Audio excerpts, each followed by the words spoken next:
ఎల్కతుర్తి మండల కేంద్రంలో భారతీయ జనతా పార్టీ మండల అధ్యక్షుడు శ్రీకాంత్ యాదవ్ ఆధ్వర్యంలో ఈరోజు ఎంపీడీఓ ఆఫీస్ ఎదుట ధర్నా కార్యక్రమం జరిగింది. ఈ సందర్భంగా ఆయన మాట్లాడుతూ అర్హులైన పేదలకు ఇల్లు ఇవ్వకుండా కేవలం కాంగ్రెస్ కార్యకర్తలకు, కాంగ్రెస్ నాయకులకు మాత్రమే ఇవ్వడం చాలా దారుణమన్నారు. ఇందిరమ్మ ఇండ్లలో కేంద్రం వాటా ఎంత, రాష్ట్ర ప్రభుత్వం వాటా ఎంత అనేది చెప్పాల్సిన బాధ్యత రాష్ట్ర ప్రభుత్వం పైన ఉందని గుర్తు చేశారు.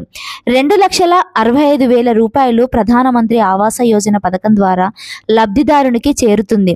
మిగతా 2,35,000 రాష్ట్ర ప్రభుత్వం భరిస్తుంది. అలాంటప్పుడు కేవలం కాంగ్రెస్ పార్టీ కార్యకర్తలకే ఎలా ఇస్తారని ప్రశ్నించారు. ఈ విషయాన్ని దృష్టిలో ఉంచుకొని అర్హులైన ప్రతి పేద కుటుంబానికి ఇండ్లు మంజూరు చేయాలని కోరారు. అందరికీ నమస్కారం. నేను ఎల్కతుర్తి మండల బీజేపీ అధ్యక్షుడు మంత్రుతి శ్రీకాంత్ యాదవ్.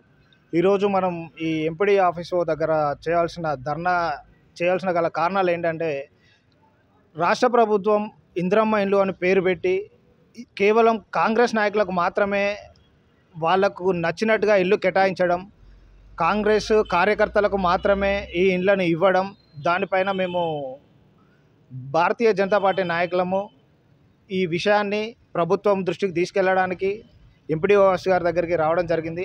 ఇప్పుడు గవర్నమెంట్ ఏదైతే ఉందో, ఇప్పుడు రాష్ట్ర ప్రభుత్వము ఏర్పాటు చేసిన ఇందిరమ్మ ఇండ్ల పైన వీళ్ళు ఇచ్చే డబ్బులు వచ్చేసి 3,50,000, 2 లక్షల చిల్లర ఉండే 2 లక్షల పైచిలకు ఇచ్చే డబ్బులకేమో వీళ్ళు రాష్ట్ర ప్రభుత్వానికి ఇందిరమ్మ ఇండ్లని పేరు పెట్టుకొని, ఆవాస యోజన కింద ఇచ్చే మిగతా డబ్బులకు మాత్రము కనీసము ప్రధానమంత్రి పేరు కాదు కదా, బీజేపీ పార్టీ పేరు కూడా పెట్టకపోవడం ఇది విచారకరం. ఇది రాష్ట్ర ప్రభుత్వం ఇదే పనిగా మేము ఇందిరమ్మ ఇల్లు ఇస్తున్నాము అంటున్నారు తప్ప, ఇందిరమ్మ ఇళ్లకు నిధులు ఎక్కడి నుంచి వస్తున్నాయి, మరి ఆ నిధులు ఎవరు కేటాయించున్నారు, కేంద్ర ప్రభుత్వం ఇందులో వాటా ఎంత అనేది మాత్రం ఇప్పటివరకు ఎవరికి చెప్పడం లేదు. వాళ్ళకు నచ్చినట్టుగా వాళ్ళకు నచ్చిన వాళ్లకు ఇల్లు ఇచ్చుకొని ఇందిరమ్మ ఇల్లు వచ్చినాయి, మీకు ఇందిరమ్మ ఇల్లు వచ్చినాయి అని చెప్పడం, కనీసము తినడానికి తిండి లేకుండా, ఉండడానికి గూడు లేకుండా ఉన్న పేదలకు ఇల్లు ఇవ్వకుండా వాళ్ళకు నచ్చినట్టుగా ఆ ఇల్లు పంచుకోవడం ఏంటనేది ఇప్పటివరకు అయితే వాళ్ళు సమాధానం చెప్పాలి. రాష్ట్ర ప్రభుత్వం వాళ్ళకు నచ్చినట్టు మీటింగులు పెట్టుకోవడము, వాళ్ళు ఏది పడితే అది చేసేసుకుంటూ మేము రాష్ట్రంలో అధికారంలోకి వచ్చినాం కదా అని చెప్పేసి హామీలు ఇచ్చినాం, నెరవేర్చుకుంటున్నాం. ఏం హామీలు నెరవేర్చాలి ఇప్పటివరకు? వాళ్ళు ఇచ్చిన హామీలలో ఫ్రీ బస్సు తప్ప నెరవేర్చిన హామీ ఏమున్నది?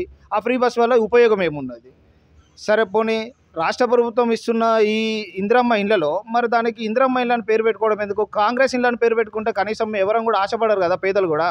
ఆ ఇళ్లకు ఇందిరమ్మ అని పేరు పెట్టుకొని రాష్ట్ర ప్రభుత్వం ప్రతి ఒక్కరికి ఇల్లు ఇస్తుందని చెప్పి మభ్యపెట్టడం, ప్రతి ఒక్క ఎలక్షన్స్ ముందు ఏదో ఒకటి వాళ్ళకు ఏమంటారు కదా, ఆశ కొడతా అంటేనట భయం అట, పెడతా అంటే ఆశనంట, అట్లా చేస్తుంది ఈ ప్రభుత్వం. ఇప్పుడు ఏమున్నా ఇందిరమ్మ ఇళ్ళ పేరు పెట్టుకొని ఎలక్షన్స్కు ముందు పోతాం కదా అని చెప్పేసి ఒక ఆశ చూపుతున్నారు. మరి ఇందిరమ్మ ఇళ్లకు డబ్బులు ఎక్కడి నుంచి వచ్చినాయని ఎవరైనా కనీసం చేస్తున్నారా? చేయరు. ప్రధానమంత్రి ఆవాస యోజన పథకం కింద అక్షరాల 2,65,000 రూపాయలు మంజూరు అవుతున్నవి. అది ఎవరికైనా తెలుసా? తెలియదు. వాళ్ళు చెప్తున్నారా? చెప్పరు. మనం చెప్పినా కూడా ఏమున్నది, అవన్నీ ఏం లేదు, అదంతా మా ఎక్కడి నుంచి ఇస్తుంది రాష్ట్ర ప్రభుత్వం? రాష్ట్ర ప్రభుత్వం జీతాలు ఇవ్వడానికే డబ్బులు లేవు, అప్పులలో కూరుకుపోయినామనే రాష్ట్ర ప్రభుత్వం ఎక్కడి నుంచి తెచ్చిస్తుంది? ఇవన్నీ చెప్పాలి కదా. కేంద్ర ప్రభుత్వం వాటా కూడా ఇందులో ఉన్నదని. కనీసం విలేజ్లలో గ్రామ కమిటీ చేసేటప్పుడు ఒక భారతీయ జనతా పార్టీ కార్యకర్త కూడా లేకుండా వాళ్ళు కమిటీలు వేసుకుంటారు. ఎవరిష్టమైనట్టు వాళ్ళు కమిటీలు వేసుకొని ఇందిరమ్మ ఇల్లు వస్తున్నాయి, ఎవరికి ఇస్తున్నారు ఇందిరమ్మ ఇల్లు? మీరు ఇందిరమ్మ ఇల్లు మీకు నచ్చిన కార్యకర్తలకు ఇచ్చుకుంటే ఇందిరమ్మ ఇల్లు అని పెట్టుకోకండి, వాటి పేరు కాంగ్రెస్ ఇళ్ళని పెట్టుకోండి. ఇందిరమ్మ ఇల్లు అని పేరు పెట్టుకొని ఇష్టాయుధంగా మీకు నచ్చినట్టు చేస్తే ఊరుకునేది లేదని భారతీయ జనతా పార్టీ పక్షాన ఎంపీడీఓ ఆఫీస్ గారికి ఒక వినతి పత్రం ఇవ్వడం జరుగుతుంది.